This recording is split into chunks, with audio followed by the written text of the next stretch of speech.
ፕሪሚየር ሊጉ ፉላም በሶስቱ ተሸንፏል። በሁለቱ ጨዋታ ብቻ ነው ማሸነፍ የቻለው።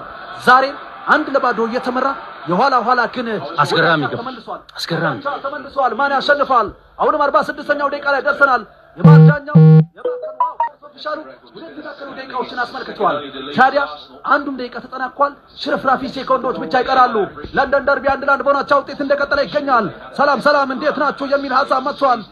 እንዴት ናችሁ የሚል ዛሬ ጨዋታው እንዴት ናችሁ ብዙ ጎል ይኖራል። አራታቻ የሚልም ሐሳብ መጥቷል። አራታቻ የሚል ሐሳብ መጥቷል። ሊሆን ይችላል። አሜ ክፍት ነው ጨዋታው ነው እኮ እንዲህ ያረጋ አድማጭ ነው።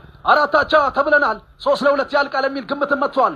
3-2 ይሆናል የሚል ግምትም እንዲሁ መጥቷል። ሸምሱ ሰይድ ከዱበና ባቲ ነው። በነገራችን ላይ ከዱበና ባቲ ነው ሸምሱ ሰይድ የቀድሞ የኛ ተስፋ ኮከብ በሚባል ኳስ ቡድን አለና የቡድናቸው ተጫዋች ነበር። እንደገና ኤዲ ኒኪታ ካልቪን ባሲ አለ።